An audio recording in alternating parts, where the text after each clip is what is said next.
Passover is a major Jewish holiday which starts tonight and will end next Saturday. Rabbi Yonah Grossman with Chabad Jewish Center of North Dakota joins me to learn a little bit more about how the Jewish people celebrate. Welcome. Thank you. Thank you for having me. Absolutely. So we appreciate you coming on. This is something that some of us know a little bit about, some of us do not. So what is Passover? Passover is a celebration of the Jewish nation's freedom from Egyptian slavery in the year 1313 BCE.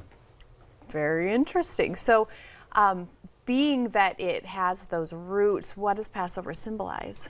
So Passover symbolizes we each have our own challenges and tribulations. The Hebrew word for Egypt, Mitzrayim, actually means boundaries and constraints. So Passover symbolizes the exodus and the breaking forth from each of our own boundaries and constraints, whatever they may be. So it sounds to me that you're saying this is the Jewish exodus, correct? My question would be, how are Easter and Passover different? But I assume part of that is they have to do with different times as well. Being that Easter is Jesus coming back, but Passover is being the Exodus. Is that correct? So Passover falls on the Jewish calendar, which is a lunar calendar that adjusts for the seasons of the year. So this year we actually had an entire extra month putting Passover in April.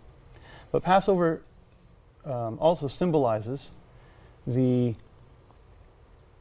I'm getting stuck here. Oh, live. No. I know that happens on TV sometimes. So that inner struggle that we each have, when we break forth, that allows us true freedom. This is what I wanted to say. Sure. True freedom is the ability to choose the right choice. True freedom is not to be able to sit back and kick your feet up. True freedom is a responsibility. Okay. And that's the symbolism of Passover. So speaking of symbolism, pasta and bread are forbidden during Passover, correct? Why is that?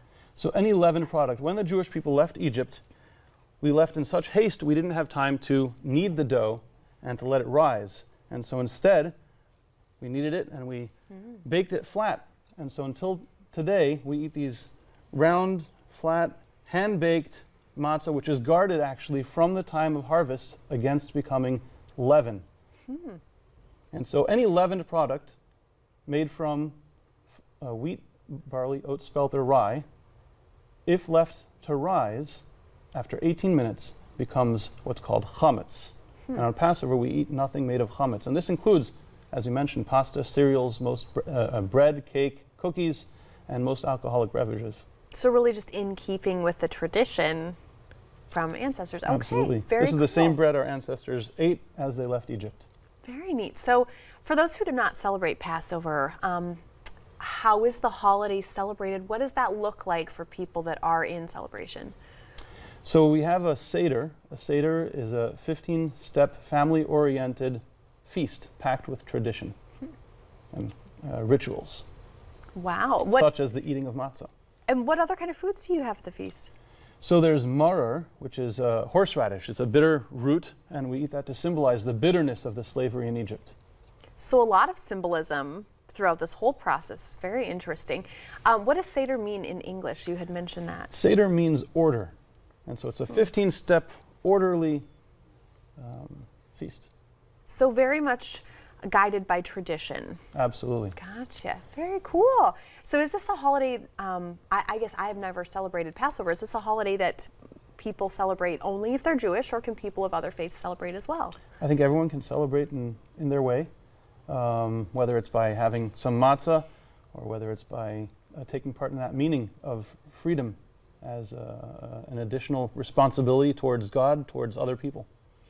So for people that celebrate Easter, a lot of them use Lent, where they're giving up something. Is that kind of the same with matzah, where it's, you know, you're giving up the leavened products?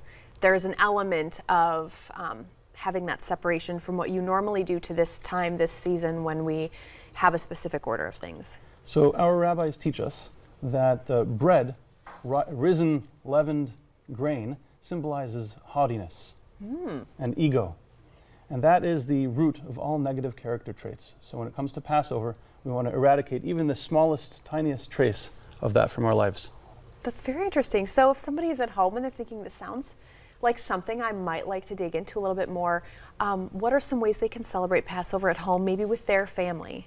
Well, there are stores here in Fargo that carry matzah, square machine-made matzah. And if there are Jewish families in town that would like to participate in a Seder, we will be having one tonight at the Chabad Jewish Center, open to all members of the Jewish community. Well, that's fantastic. Thank you so much for coming on, Rabbi Grossman. Absolutely. What an interesting topic. It's always you for fun having to me. kind of expand horizons, a little bit more about something maybe we didn't know before. So we appreciate it. Thank you. Absolutely. So another thing that we love are pets. They can be expensive though. In fact, a new survey had some surprising results about how much we spend on our pets, and we're going to have that for you up next.